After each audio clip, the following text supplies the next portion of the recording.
Muy bien. Buenas noches. Nuevamente buenas noches. Vamos a iniciar este nuevo proceso, nuevo espacio, haciendo el estudio que el rabino ha colocado, que el rabino tiene allí, que es relacionado con las 613 misbot.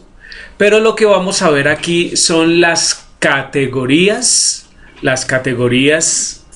de las 613 leyes. Las categorías de las 613 leyes. Entonces vamos a orar para colocar esta enseñanza delante de nuestro Dios. Padre poderoso, Rey de la Gloria, nuevamente, Señor, delante de ti venimos. Te alabamos y te glorificamos, Señor, porque tú nos permites, bendito Dios, estar aquí reunidos, Señor, para estudiar de tu palabra, Señor. Ahora incursionamos, bendito Dios, en este nuevo espacio, Padre Celestial, en el cual es importante, bendito Dios, que consideremos, Padre y poderoso Celestial, para validar, bendito Dios de la gloria, esta tu palabra, bendito Dios, estas tus leyes, Señor, que ciertamente están contenidas en tu palabra, bendito Dios de la gloria. Te alabamos y te glorificamos en el nombre de tu Hijo Yeshua HaMashiach. Amén, amén y amén. Muy bien, así las cosas. Vamos entonces a hablar sobre estas leyes. Y sabemos que la verdad absoluta, ¿en dónde se encuentra? No, en la palabra del Señor, ¿cierto? En la palabra del Señor. Ahí se encuentra la verdad absoluta y de ahí es donde vamos a tomar, ¿cierto?, sustento para poder afianzar nuestros conceptos sobre Dios. Porque no se trata de lo que diga uno del otro, sino que es lo que diga Dios de Él mismo y su palabra. Dice verdad, dice el nuevo discurso de odio. En tiempos de engaños universal, decir la verdad se convierte en un acto revolucionario. Una frase que coloca ahí el rabino de Orwell, ¿cierto? George Orwell. Y es bastante interesante y tenemos que puntualizar algo sobre eso. Porque en el contexto en el cual estamos viviendo, lo que se muestra son verdades o mentiras. ¿Cómo puedo determinar yo si lo que dicen afuera es una verdad o es mentira? ¿Cómo puedo valorar yo eso? Porque, ¿con quién? Comprobándolo, ¿cierto? Pero hemos dicho repetidamente que este mundo se torna a veces relativo. Entonces, a veces las personas dicen, eso es verdad. ¿Y nosotros cómo hacemos para validar que ciertamente es verdad o efectivamente hay que sacarlo y tenerlo por mentira? Solo hay una manera: a través de la palabra del Señor. Si lo que alguien afuera dice, ¿sí?, sobre nuestra conducta, sobre nuestra manera de proceder, es verdad, lo debemos filtrar a través de la Biblia. Y ahí es cuando decimos, sabe que sí, eso lo debemos hacer.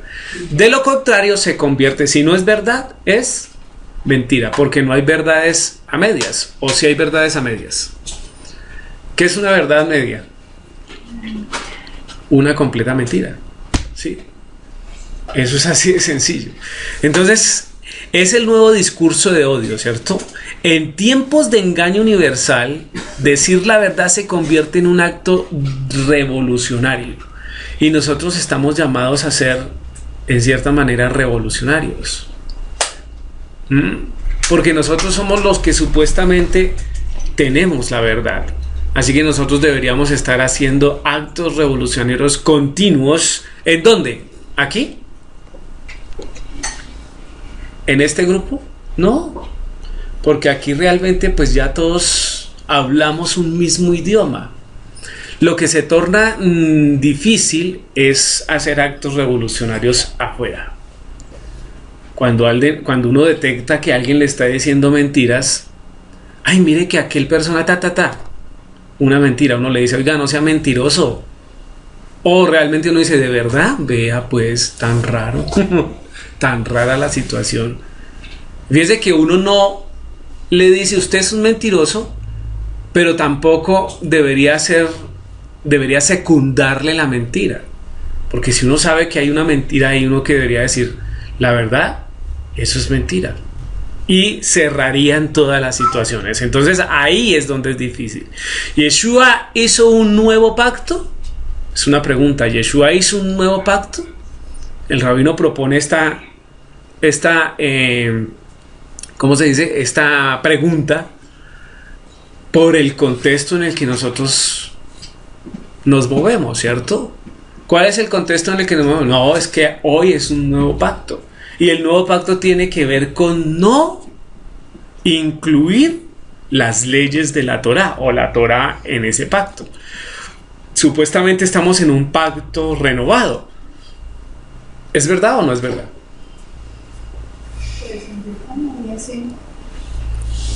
Claro que es verdad.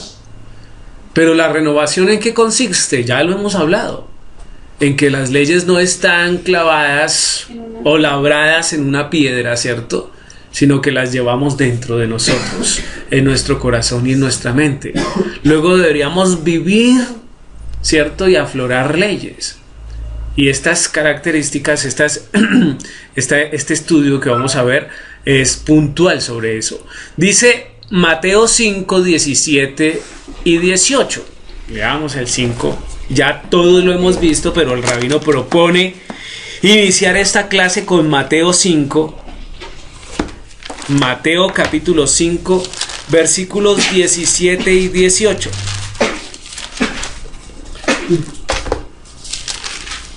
Y 18. Dice la palabra del Señor. Mateo capítulo 5, versículos 17 y 18. ¿Quién está hablando? Yeshua, ¿cierto? Dice, no penséis que he venido para abrogar la ley. ¿Qué es abrogar la ley? Quitar la ley. Lo que está diciendo es, ni se le ocurra que he venido a quitar la ley. No puede pasarse por su mente que he venido a quitar la ley. Y si Yeshua no quita la ley, ¿qué quiere decir? Que la ley continúa, ¿cierto? No pierde validez. O los profetas, habla de la ley y habla de los profetas. ¿Por qué hace la diferencia? ¿Por qué muestra ley y profetas? Porque no se nos olvide que en el contexto de Yeshua se leían la Torá y se leían los profetas.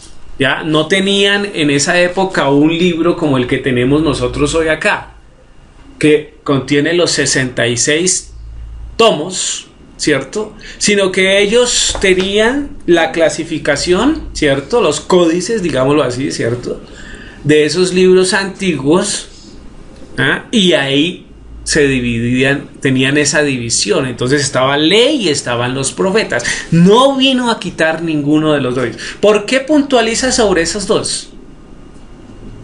Porque los profetas hablaron de la ley. ¿Sí se dan cuenta? Entonces quitar los profetas también querría decir quitarles el valor de la palabra de su profecía. No lo vino a hacer. Y la ley, pues el contenido de los 5 libros o los 5 primeros libros, ¿sí?, que se encuentran en nuestras Biblias. ¿Cuáles son? Génesis, Éxodo, Levíticos, Números, Deuteronomio. 5 primeros libros de la Biblia. La ley. No he venido para abrogarla. Nuevamente, ley de la repetición. ¿Qué pasa cuando hay una palabra que se repite en una frase?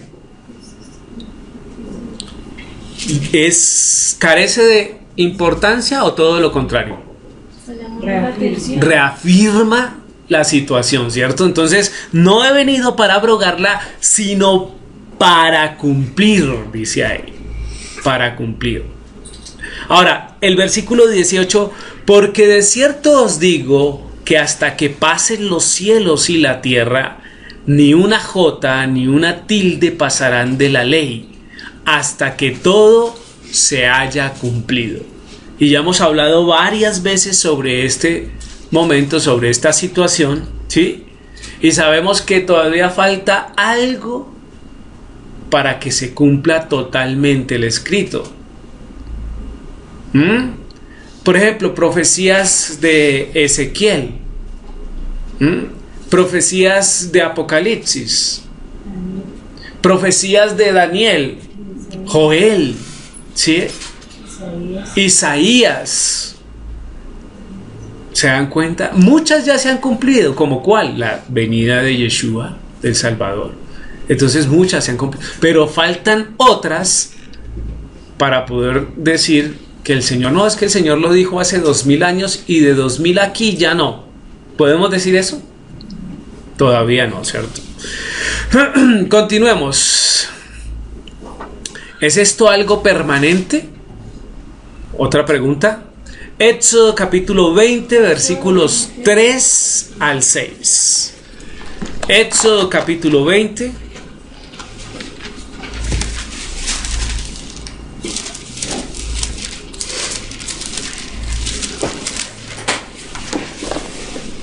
Del 3 al 6. ¿Qué dice don Luis?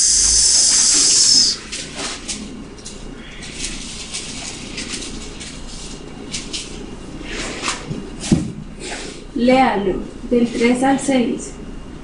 ¿El 6? 3 al 6. No tendrás dioses ajenos delante de mí. No te harás imagen ni ninguna semejanza de lo que esté arriba en el cielo, ni abajo en la tierra, ni en las aguas debajo de la tierra.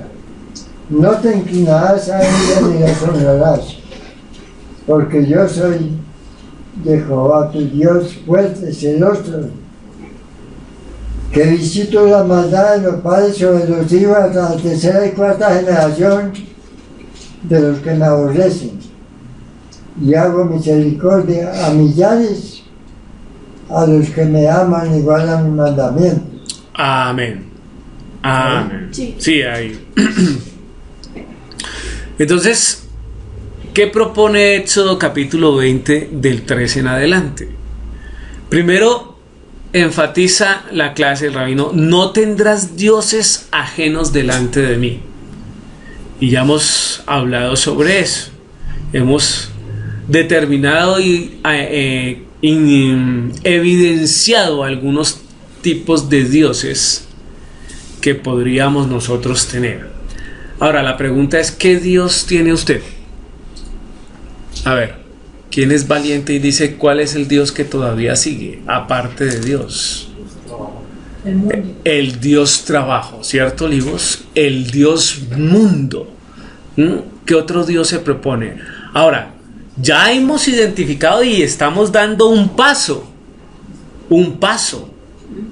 ¿Ya? ¿Qué toca seguir haciendo de aquí en adelante? Pidiéndole al Señor, clamándole al Señor para que nos ayude a vencerlo. Ahora, pensemos en esto. El pueblo de Israel estaba en Egipto y determinado momento se levantó y dijo: ¿sabe qué? Hoy nos vamos, camine. ¿Sí? ¿Fue así?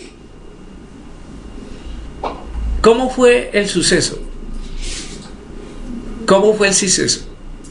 Número 1, el pueblo clamó a Dios, ¿sí o no?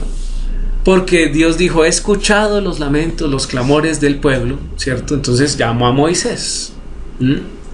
Entonces el pueblo clamó. Necesitamos clamar al Señor para que Él nos voltee a mirar y escuche nuestros lamentos, nuestros ruegos, porque estamos en Egipto y tenemos ya identificado un Dios. Egipto es el mundo, pero en medio de Egipto habían varios dioses, ¿sí? Entonces ya con eso dijo: listo, el Señor me miró, vámonos. ¿Sí pasó así? Tampoco pasó así. ¿Qué tuvo necesidad? De que fuera un hombre a que les volviera, ¿cierto?, a mostrar fe, hacerlos creer en el Dios que 430 años el pueblo ya había olvidado. Sí, aunque decían de palabra: somos hijos de Jehová. Pero lo hacían de una manera hereditaria. Nosotros somos el pueblo de Israel y nuestro Dios es Jehová, ¿cierto? Pero necesitaban volver otra vez a creer. Por eso todas las maravillas, todos los milagros, todas las situaciones, ¿cierto? Y el Señor determinó a Moshe para eso. Pero además de eso, después de que ya tuvieron fe, ¿ya qué hicieron? Cabine, listo, ¿ya vamos? No. Lo más puntual y lo que debemos aclarar en este momento es que a veces las fuerzas del mundo son más fuertes que yo, como Faraón en esa época. ¿Sí se dan cuenta? Faraón era más fuerte que el pueblo, aunque el pueblo era más que Faraón, ¿sí? Entonces se tiene que tener en cuenta que quien nos saca y nos da la victoria es Dios. ¿Sí? Dios es el que nos saca del Dios trabajo, del mundo, ¿sí? Pero se requiere que yo haga sus pasos previos para tener un encuentro genuino con nuestro Dios. Dios nos da la victoria. Eso es lo que debemos tener en cuenta. El Señor es el que abre el mar rojo, ¿sí? Para que nosotros podamos salir libremente. Las maravillas y grandezas son del Señor. ¿Qué me corresponde a mí? Pedirle con fe, seguir sus mandamientos, y el Señor presentará las oportunidades. Yo quisiera una congregación de verdad que testificara grandezas de Dios. Pero a veces nos comemos las bendiciones de Dios. Dios nos bendice y nos tragamos, nos atragantamos con las cosas de Dios. ¿Será que eso es normal? Mire, el pueblo de Dios recibió bendiciones. Y adivine, ¿él se comió las bendiciones? No, las bendiciones las leemos hasta hoy. Porque ellos consideraron escribir la palabra del Señor, ¿cierto? Para que nosotros dijéramos, tenemos un Dios grande y poderoso. Sí, más grande nuestro Dios que cualquiera. Más grande nuestro Dios que cualquiera. Entonces debemos empezar a bendecir al Señor con nuestras cosas. No tendrás dioses ajenos delante de mí. No te harás imágenes ni ninguna semejanza de lo que está arriba en el cielo, ni abajo en la tierra, ni en las aguas debajo de la tierra. No te inclinarás a ellas. Inclinarse para el caso de hoy no es solo postrarse. ¿Cómo sería el inclinarse en el caso de hoy para nuestra actualidad, para nuestro momento? ¿Cómo me inclino yo a esos dioses? Dejándome dominar. ¿Sí? Diciendo, no, yo sé que no, pero lo hago. ¿Sí? Todas esas situaciones son inclinarse a ellas. Ahora, sabemos que inclinarnos debe ser ¿qué? Solo delante de Dios. Y vemos en el texto bíblico que los hombres, los verdaderos hombres de Dios se inclinaban solo delante de ¿quién? Pues de Dios. Porque hubo imperios que erigieron estatuas grandes de los gobernantes para que los pueblos se inclinaran a ellos. Pero hubo hombres que no se inclinaron. Ahora, lo interesante de esto es que pocos hombres no se inclinaron, pero muchos sí lo hicieron, ¿sí? Pero la Biblia habla de los que no se inclinaron. Y nosotros debemos ser esos, los que no nos inclinamos, ¿cierto? Ni te inclinarás a ellas, ni las honrarás, porque yo soy Jehová tu Elohim. Oído, fuerte, que no se nos olvide esto nunca, que nuestro Dios es fuerte y poderoso y por eso coloca sus leyes. Celoso. Ya hablamos de el celo del Señor, ¿no? ¿Por qué Dios es celoso? porque quiere lo mejor para su pueblo, ¿cierto? Y sabemos que si nos vamos y engañamos a Dios, pues nos vamos a confundir, nos vamos a perder con el mundo. Entonces por eso es que la propuesta es: Dios es fuerte, pero también es celoso, porque quiere a sus hijos con bienestar, quiere a sus hijos ahí, ¿cierto? Que visito la maldad de los padres sobre los hijos hasta la tercera.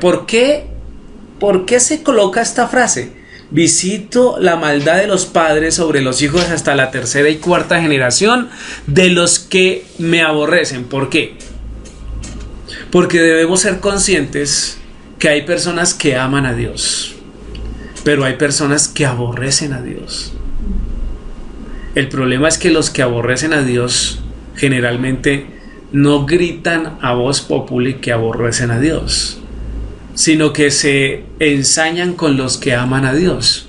¿Sí se dan cuenta? Entonces por eso es que no debe ser raro encontrar en los trabajos, en los colegios, en las universidades, en la calle, gente que le quiere arruinar la vida a uno, ¿cierto? Y uno dice: ¿pero yo qué le hice? Y uno dice: ¿pero yo qué le hice? Nada, simplemente ser hijo de Dios, porque choca terriblemente. Entonces esa tercera generación es puntual. Él hace maldad, ¿cierto? Visita la maldad de los padres sobre los hijos hasta la tercera y cuarta generación, pero es puntual, de los que le aborrecen, no de los que le aman. No de los que le aman, ¿cierto? Y el versículo 6 dice: y hago misericordia a millares. ¿Millares qué implica? A muchos, ¿cierto? A muchos. A los que me aman. Y mire, esto nunca se nos debe olvidar. A los que me aman y guardan mis mandamientos. Así que el Señor hace sus misericordias, extiende sus misericordias solo para los que aman al Señor. No. Tiene que tener la doble condición: que lo amen, pero también que guarden sus mandamientos. Entonces esta es la propuesta, ¿cierto?, del Señor. Y fíjese que Él le da importancia, el Señor le da importancia a sus mandamientos. Y si el Señor le da importancia a sus mandamientos, ¿quién soy yo o quién es usted para decir que no son importantes? ¿Qué se cree usted? ¿O qué me creería yo cuando digo: no, los mandamientos no son importantes? Si el Señor lo dice acá y lo estamos mirando también en el Nuevo Testamento. Esta clase propone eso, ¿no? Cada categoría va a mostrar un texto del Antiguo Testamento y lo va a enfrentar con uno del Nuevo Testamento. Continuemos. Estatuto permanente, dice, ¿cierto? Claro que sí. Permanente es del hebreo 5769. La palabra es olán, ya la conocemos. Olán. Y la definición que propone o que es larga duración, antigüedad, futuro, para siempre, eterno, antiguo, mundo, futuro, indefinido o eterno, eternidad. ¿Cierto? O sea, olán es eterno. Es por siempre.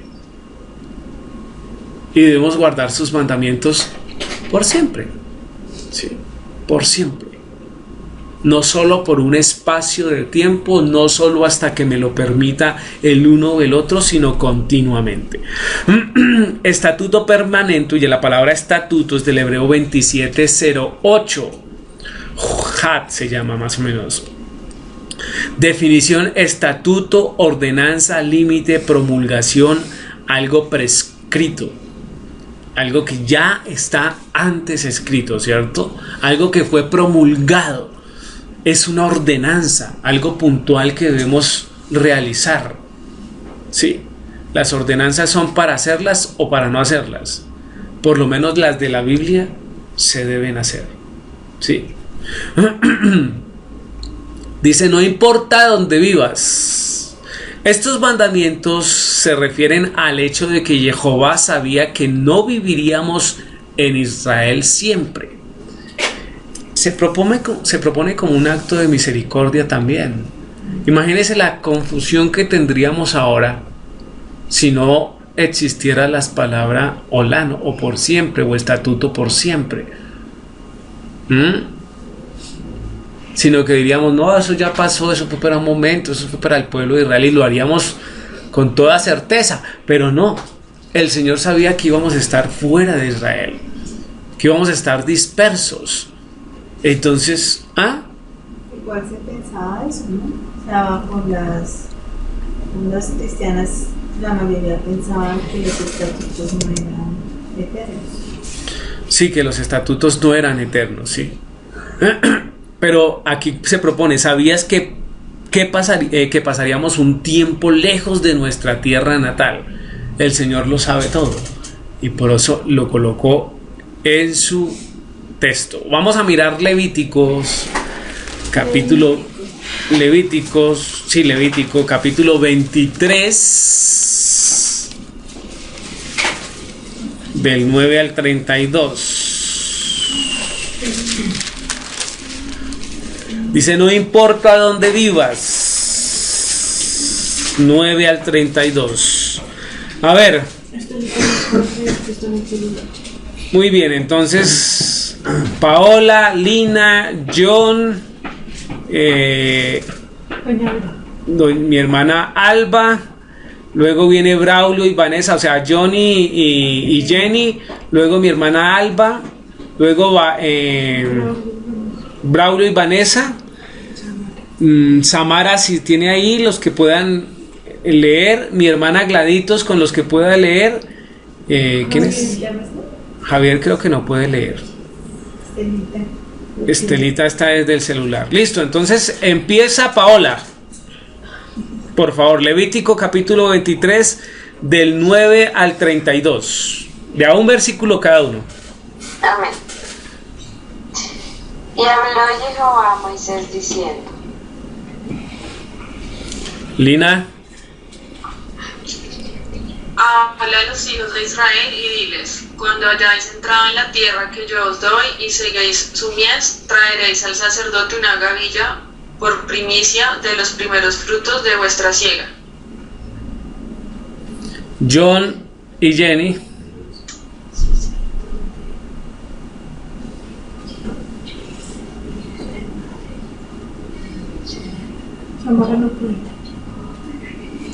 John, ¿no escuchamos? Entonces mi hermana Alba.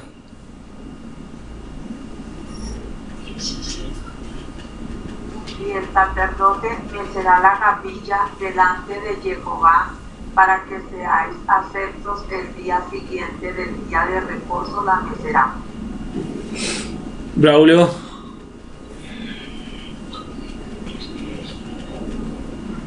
Y el día que mesa el manojo, ofrecerá un cordero sin defecto y sin primer año como ofrenda quemada a Adonai.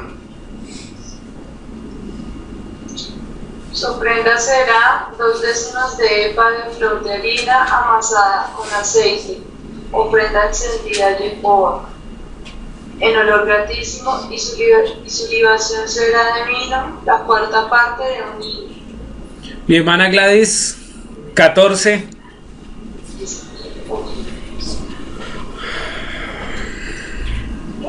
Sí. No comeréis pan tostado ni espiga fresca hasta este mismo día, hasta que hayas ofrecido la ofrenda de vuestro Elohim. Estatuto perpetuo es por vuestras edades, en donde quiera que habitéis.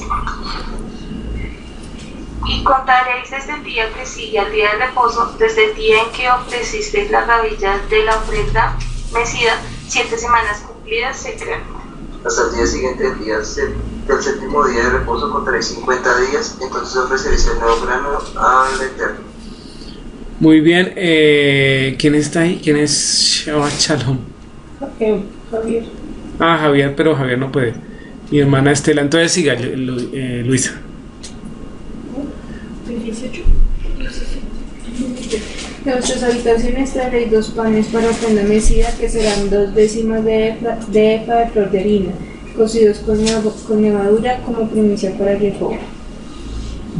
Y ofreceréis con el pan 7 corderos de un año sin defecto, un becerro de la vaca, y 2 carneros serán holocaustos de Jehová, con su ofrenda y sus libaciones, ofrenda encendida de los gratos para Jehová. Ofreceréis además un macho cabrío por expiación y 2 corderos de un año en sacrificio de ofrenda de paz. Y el sacerdote los presentará como ofrenda mecida delante de Jehová, con el pan de las primicias y los 2 corderos.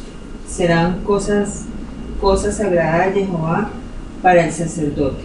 Convocaréis en este mismo día santa convocación y el trabajo del cielo haréis, estatuto perpetuo donde quiera que habitéis por vuestra generación. Necesitaréis la mies de vuestra tierra, y llegaréis hasta el número de los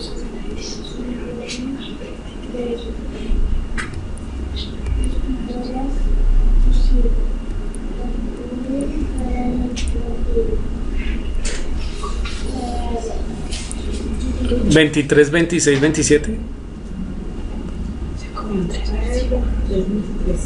26. 23. Ah, ok. Sí. Sigan. Sí.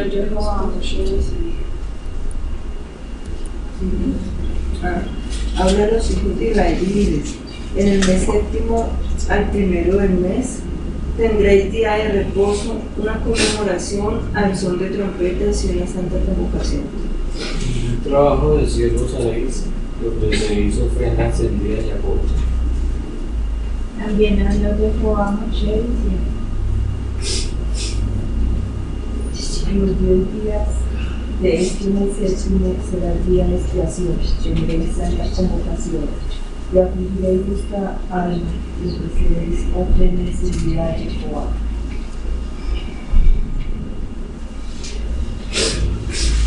ningún trabajo haréis en este día, porque es día de expiación para reconciliarnos delante de Jehová vuestro Elohim. Porque toda persona que no se afligiere en este mismo día será cortada de su pueblo.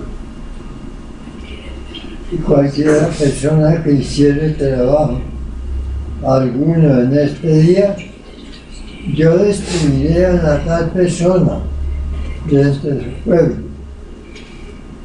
Ningún trabajo haréis, estatuto perfecto es por vuestras generaciones en donde quiera que habitéis. Día de reposo será a vosotros y afligiréis vuestras almas, comenzando a los 9 días del mes en la tarde. De tarde a tarde guardaréis vuestro reposo. ¿Amén?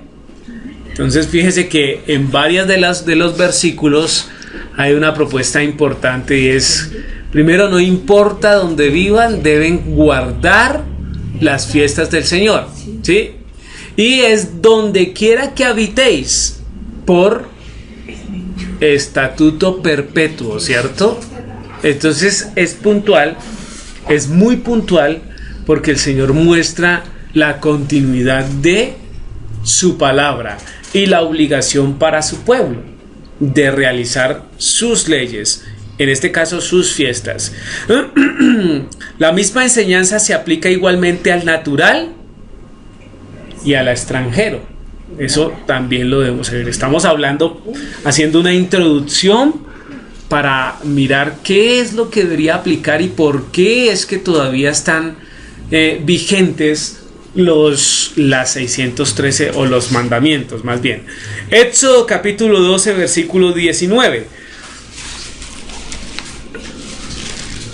Éxodo capítulo 12 versículo 19 dice: por 7 días no se hallará levadura en vuestras casas, porque cualquiera que comiere leudado, y lo que sigue es: así extranjero como natural del país, será cortado de la congregación de Israel. ¿De qué está hablando Éxodo capítulo 12, versículo 19? Está hablando de Pesach, ¿cierto? Está hablando de Pascua. Dice, por 7 días no hallaréis levadura en vuestras casas. Pesach y Hakmatza, panes sin levadura. Porque cualquiera que comiere leudado, o fíjese la implicación que tiene comer con levadura en esos días. Que hoy lo vemos muy sencillo. Y hoy de pronto comemos algo leudado y decimos, ay, se me pasó. ¿Podemos decir eso? Ay, se me pasó, ¿el Señor entiende? ¿Podemos decirlo? ¿Qué entiende el Señor? El Señor entiende que no cumplimos. Sí. Un judío dice que cuando en la casa hay algo leudado, es falta de atención del morador de la casa, ¿cierto? Y lo asemeja a una persona que no tiene en cuenta a Dios para su vida. ¿Se da cuenta? No tiene por importante al Señor. Entonces, cualquiera que comiere leudado, así extranjero como natural del país, mire lo que está diciendo. ¿No se supone que esas leyes solo son para los naturales? No. Fíjese que ese extranjero es el que está, ¿cierto? La palabra extranjero es el que vive fuera, el que es de fuera, no es natural, ¿cierto? Pero que está ahí aceptando las palabras del Señor. Como el natural, será cortado de la congregación de Israel. Esto propone una ley para todas las naciones de un solo Dios. Éxodo 12:49, más adelante. Y dice, el 49 dice, la misma ley será para el natural y para el extranjero que habitar entre vosotros. La misma ley será para el natural y para el extranjero que habitará entre nosotros. Ya sabemos de qué viene hablando, ¿no? Toda la congregación de Israel lo hará. Mas si algún extranjero morare contigo y quisiere celebrar la Pascua para Jehová, séale circuncidado todo varón, y entonces la celebrará, y será como uno de vuestra nación. Fíjense cómo es de Dios, que casi que está diciendo que para ser uno en el caso de los hombres, para ser uno de la congregación se necesita circuncidar. Porque mire lo que está diciendo, entonces la celebrará. Antes, séale circuncidado todo varón, y entonces la celebrará, y será como uno de vuestra nación, pero ningún incircunciso comerá de ella. La misma ley será para el natural y para el extranjero que habitará entre vosotros. Es puntual y es claro. Para ser un congregado, ¿qué se requiere? Ser circuncidado. Y las damas tienen un más alto, ¿cierto? Bueno, es para todos realmente, porque la circuncisión del corazón no es solo para las mujeres, sino que de pronto en el hombre uno puede evidenciar, porque de hecho ahorita me ha tocado entrar a las circuncisiones a mí como líder espiritual del grupo, ¿sí? Las últimas circuncisiones yo he estado ahí y he estado orando ahí. Entonces yo evidencio que efectivamente sí, le cortaron lo que sobraba, ¿cierto? Pero el resto, o sea, nosotros las mujeres, solo el corazón tienen que hacerlo ahí, es más alto. Levítico 24:16. Levítico 24:16. ¿Qué dice Libardo?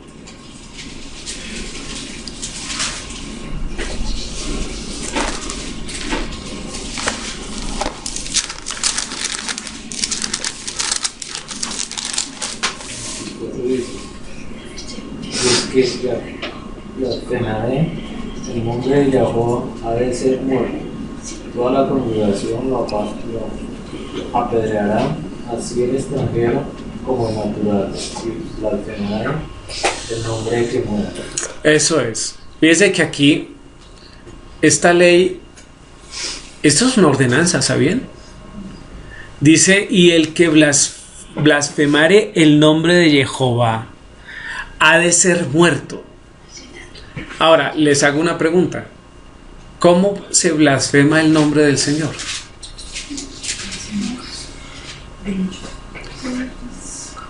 Por ahí dicen, no haciendo caso. Claro, sí. Pero, ¿sabe cómo más? Cuando uno escucha la palabra de Dios, ¿cierto? Y el Señor le dice que debe cambiar, y yo orgullosamente voy en contra de todo lo que Dios dice. ¿Sí? En contra de los líderes, en contra del papá y de la mamá, en contra de la familia, en contra del matrimonio. Si hay alguien que dice yo no me voy a casar, ¿qué cree que está diciendo? ¿Alguien puede decir yo no me voy a casar? Sí, yo creo que mucho. Yo creo que sí. ¿Bajo qué condición? Es correcto, bajo la condición de Pablo. Porque fíjese que Pablo no se casó, pero porque decidió entregar su vida completamente al matrimonio, al ministerio. ¿Sí se da cuenta? Pero lo primero que instaura el Señor en relación familiar, ¿qué es? Varón y hembra los creó. Y no es bueno que el hombre esté solo. No es bueno que el hombre esté solo. ¿Sí? Así que, y dice Pablo después, sí, si uno se va a dedicar al ministerio, pues es mejor no casarse. Y también tiene su razón de ser el decir que no se debe casar. ¿Por qué? Porque la familia jala, ¿no? Cuando usted se casa tiene que ser líder de su hogar. ¿Sí? Entonces esa es la situación. Dice, y el que blasfemare el nombre de Jehová ha de ser muerto. Toda la congregación lo apedreará. Piedra. Así el extranjero como el natural. Si blasfemare el nombre, que muera. Porque es que miren, la propuesta es esta. Si existe una persona que puede blasfemar el nombre de Dios de ahí para abajo, ¿qué no puede hacer? ¿Qué no puede hacer?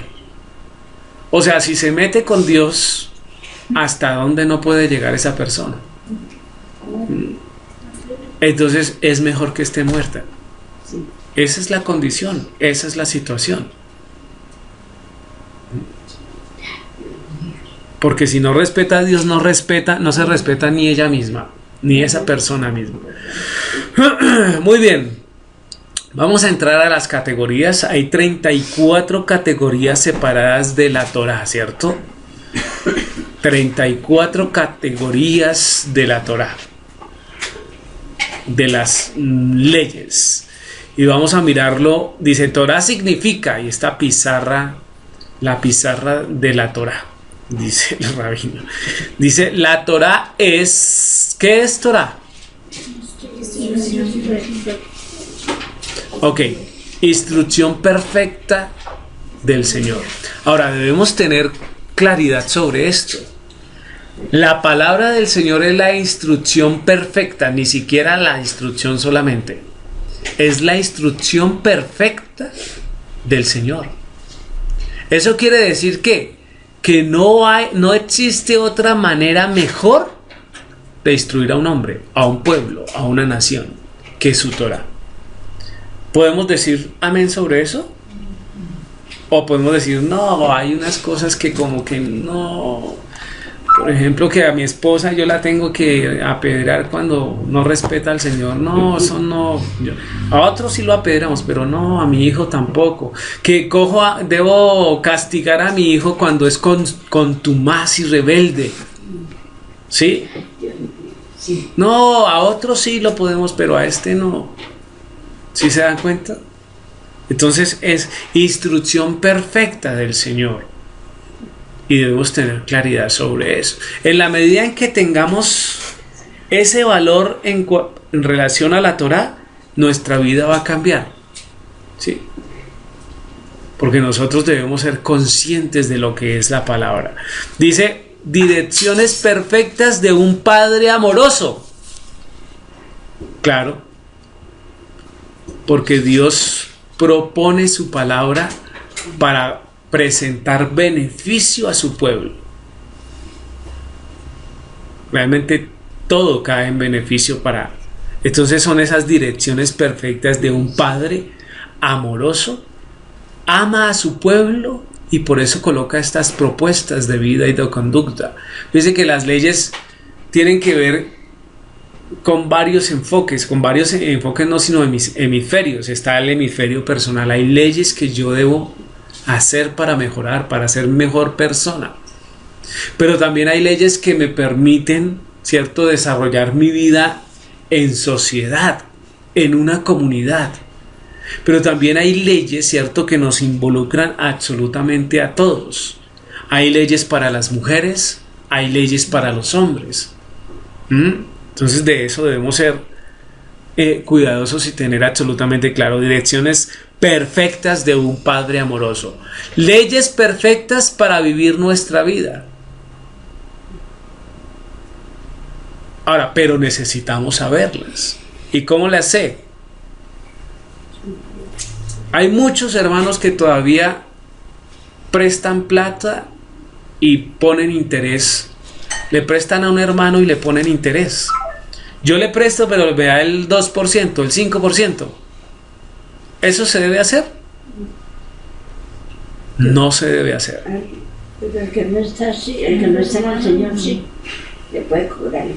Dice que no prestes con usura, ¿cierto? Al hermano, sí, dice. Son judíos. Aquí son judíos, vea.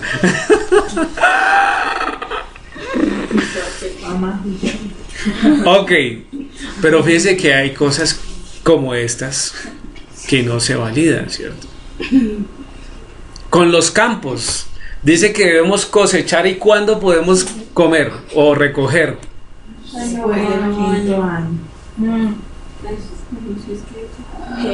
Después del quinto año. Frutales. Sí, frutales, dice frutales. Leyes perfectas para vivir nuestra vida. Aún el Señor ordena que cuando Israel se movía a tomar otras tierras, decía que no cogiera los árboles para derrumbar las estas, ¿cierto? Sino que los dejaba porque esos van a servir. Entonces, mire, la Torá fue guardada por el Mesías y se supone que debemos ser como él. Mire lo que está diciendo el rabino acá, es importante. El Mesías, abríamos esta clase con eso. Decía, la Torá fue guardada por el Mesías, porque él no vino a quitarla, vino a cumplirla. Y si el Señor Yeshua guardó Torá, nosotros, que se supone seguimos al Mesías, deberíamos guardarla, ¿no? Deberíamos guardarla. Entonces la Torá fue guardada por el Mesías y se supone que debemos ser como él. ¿Listo? Muy bien. Vamos a mirar la primera de 34 categorías. La primera de 34 categorías. La primera categoría tiene que ver con el nombre del Señor, Jehová, ¿cierto? Saber que Él existe. Saber que Él existe tiene que ver con Dios. Es la primera categoría. Deuteronomio capítulo 5, versículo 6. ¿Qué dice, hermana Gladys? 5, 6. Yo soy Jehová tu Elohim que te saqué de tierra de Egipto, de casa de servidumbre. Eso es. Y identifica el versículo diciendo, empieza diciendo, yo soy Jehová tu Elohim. Puntualiza. No es que se presente, da un nombre y hasta ahí llegó, sino que dice, yo soy Jehová tu Dios. Y fíjese que cómo se coloca Él como dueño de nosotros. Y quiere que nosotros lo sepamos. El problema es que nosotros no queremos saber. ¿Cierto? No tenemos esa realidad en nuestras vidas.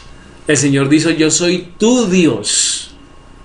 Y eso debería mostrarnos a nosotros por dónde seguir y cómo tratar a Dios. En esta vida de irrespeto, las personas se permiten hablarle a Dios como quieran. Pero deberíamos ser cuidadosos de la manera como nos dirigimos a Él. Que te saqué de la tierra de Egipto, de casa de servidumbre. O sea, no solo muestra el rango en el que está, la posición en el que está, sino que muestra el beneficio que nosotros recibimos por lo que Él hizo. ¿Se dan cuenta? Y una comparación. ¿Cuál es la comparación? Estabas esclavo. Eras esclavo, ya no lo eres.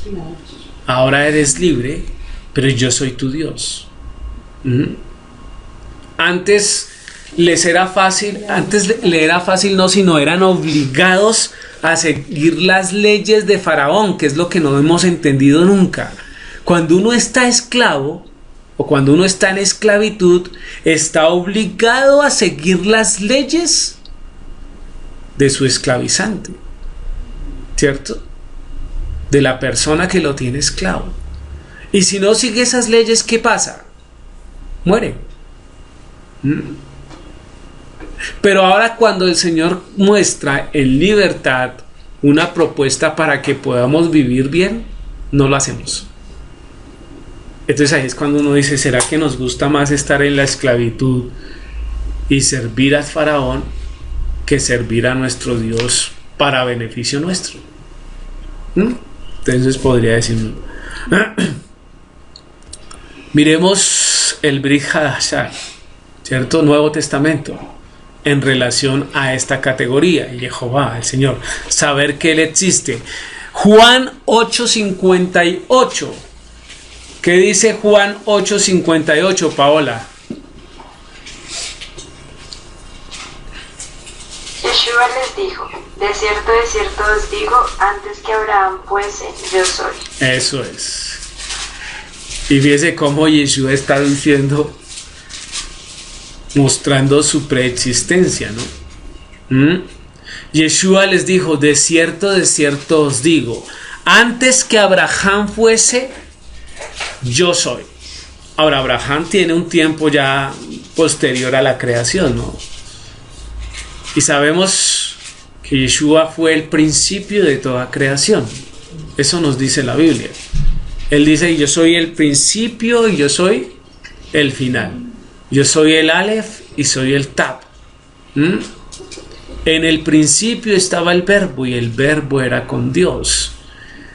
La Biblia dice que el Señor, o el Padre, en Yeshua sustentó toda creación. Entonces es importante saber que Él existe. Y Yeshua también coloca esa propuesta, igual que la veíamos en el Antiguo Testamento. ¿Es claro? Miremos la segunda de 34. Tiene que ver con la Torá.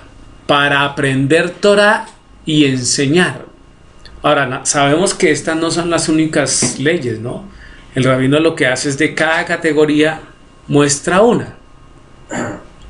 una ley, ¿cierto? Y lo que pretende es mostrarla en el Antiguo Testamento y hacer una confrontación, o una validación más bien, con el Nuevo Testamento. Entonces dice Deuteronomio capítulo 6 y 7, versículos 6 y versículo 7, capítulo 6, versículos 6 y 7. Entonces, ¿qué dice Braulio?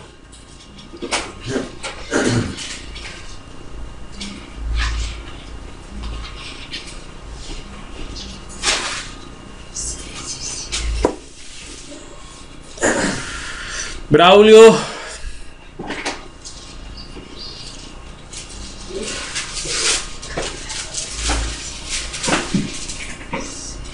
Entonces, mi hermana Alba. Y estas palabras que yo te mando hoy estarán sobre tu corazón, y las repetirás a tus hijos, y hablarás de ellos estando en tu casa y andando por el camino, y al acostarte y cuando te levantes. Eso es, el Shema, ¿no? Es una ordenanza para darle continuidad a la palabra del Señor, es la manera de enseñar, la manera como el Señor dice, repitan mi palabra. Dice, y estas palabras que yo te mando hoy estarán sobre tu corazón. Si no las colocamos en el corazón, no las enseñamos bien. Y las repetirás a tus hijos y hablarás de ellas estando en tu casa. De esto que cumplimos, como que no mucho, ¿no? ¿Qué cumplimos? Repetirlas a nuestros hijos. Hablarás de ellas estando en tu casa, de pronto esa que hablamos, ¿cierto? De la palabra del Señor. Andando por el camino. ¿Qué tal andando por el camino? Usted sí se sube en el Transmilenio y dice, oiga, el Señor me dijo esto, sí, con el que está al lado. O lo que dices, oiga, no me empuje. No, pero no es a los hijos. Sí, pero ya. No, en relación a todo, dice, y estas palabras que yo te mando hoy estarán sobre tu corazón, y las repetirás a tus hijos, y hablarás de ellas estando en tu casa y andando por el camino al acostarte y cuando te levantes. Sí, podría ser, pero a ver, ¿por qué no se podrían decir en cada momento? Yo no sé si uno se acuesta con los hijos. ¿Sí? O se levanta con los hijos.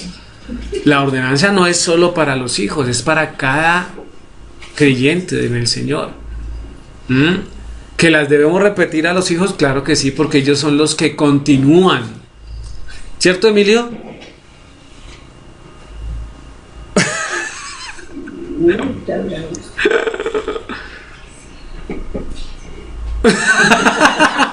Muy bien, muy bien. Entonces eso es lo que debemos hacer continuamente. Pero además de eso también meditarlas cuando nos levantemos y cuando nos acostemos. Entonces hay que tener presente. Vamos a mirar en el Brit Hadashah Torah para aprender Torah y enseñarla, o sea, la contraparte. Efesios 6:4. Susana. Efesios 6:4.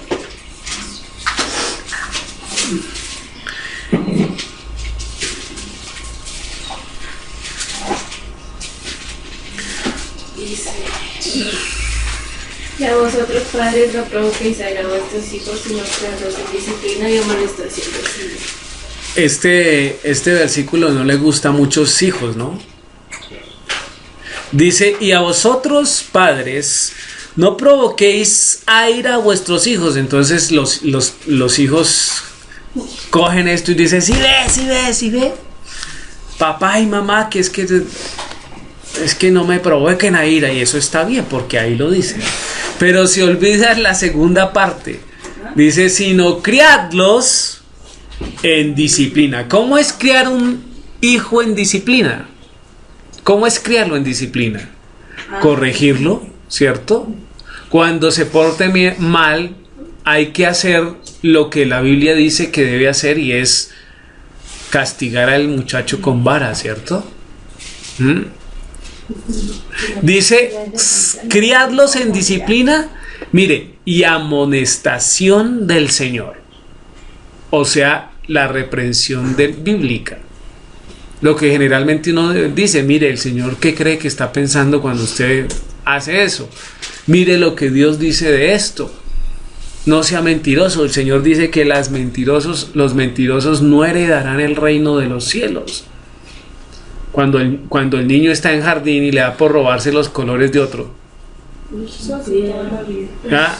Entonces usted qué debe decirle, bravo, es que mi hijo es un sagaz. No, lo que es un ladrón. Un ladrón en potencia, ¿no? Entonces si uno encuentra un color que no le pertenece a un hijo de uno, ¿qué debe hacer? Es que, me evita la compra. No,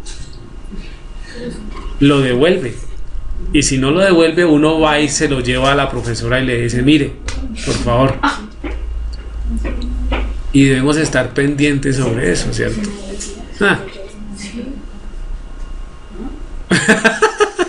Ok, dice Lucas 8:15. ¿Qué dice Lucas 8:15? Don Luis. Lucas.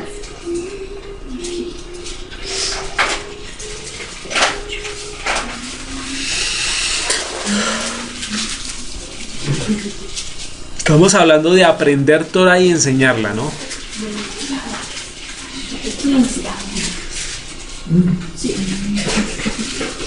La gente que cayó en buena tierra, estos son los que con corazón bueno y recto retienen la palabra oída y dan fruto con perseverancia. Eso es, mire lo que propone Lucas capítulo 8 versículo 15. Más, ¿de qué está hablando? Correcto, más la que cayó en buena tierra. Eso tiene que ver con la palabra de Dios, ¿no? Ahora, deberíamos meditar qué tipo de tierra somos nosotros. ¿Somos esa tierra buena, esa tierra abonada? Entonces dice, estos son los que con corazón bueno y recto, fíjese que hay una condición interesante ahí. Su corazón es bueno, pero además de ser bueno, es recto. Eso quiere decir que yo puedo tomar la palabra, validarla, ¿cierto? Entenderla y procesarla para hacerla. No solo es escuchar y decir a todos sí. Tenemos que pensar en las cosas que se están diciendo. Dice recto, retienen la palabra oída y dan fruto con perseverancia. Ahora, perseverar implica ¿qué? Esforzarse, ¿no?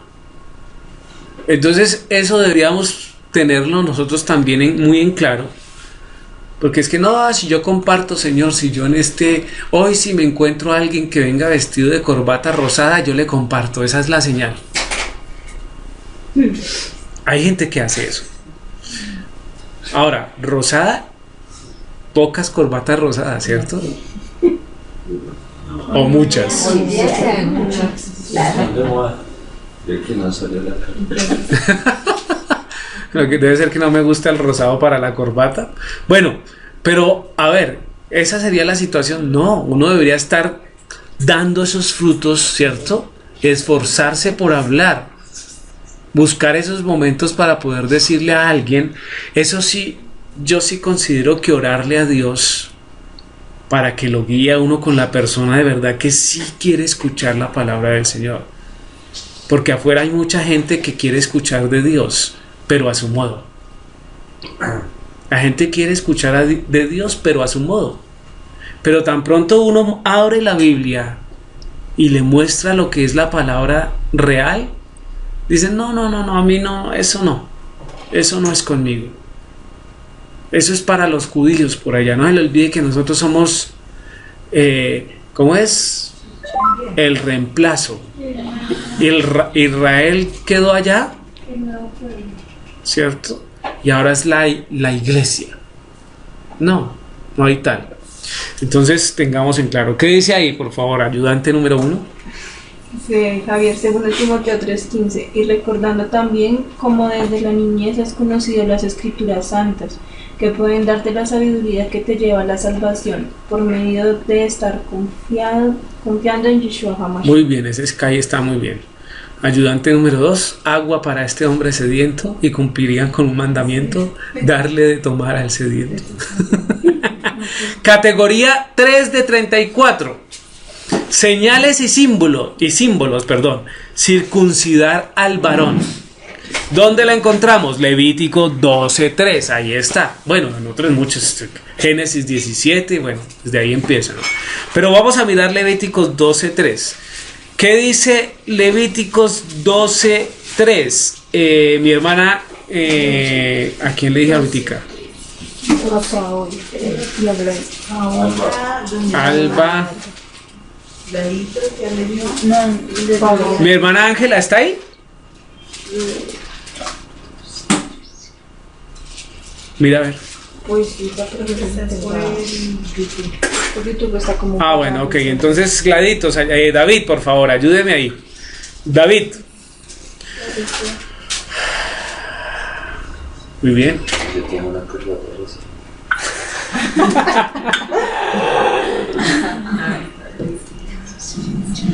¿No has pensado en cambiar? No. Y al octavo día se circuncidará. Y al octavo día se circuncidará el niño, ¿cierto? Al niño.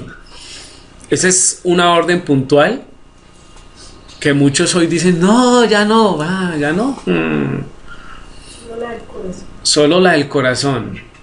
Estudien bien la Biblia. Miremos detalladamente lo que significa la circuncisión, lo que significó la circuncisión en esa época y lo que significa hoy. Y lo que se va a significar. Y lo que va a significar, ¿cierto? Ninguna incircuncisión te da el reino de los cielos. Eso que dice Luzadela es puntual. ¿Ya? Ningún incircunciso. Bueno, ya hemos hablado de eso, ¿cierto? Sino que dejaron, ¿cierto?, que incircuncisos de corazón e incircuncisos de carne enseñarán mi palabra. Ahí está. Entonces, miremos en el Nuevo Testamento, Lucas capítulo 2, versículo 21. Lucas 2, 21.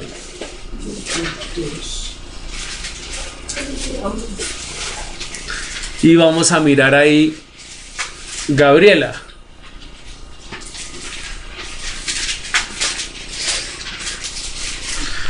Lucas 2, 21.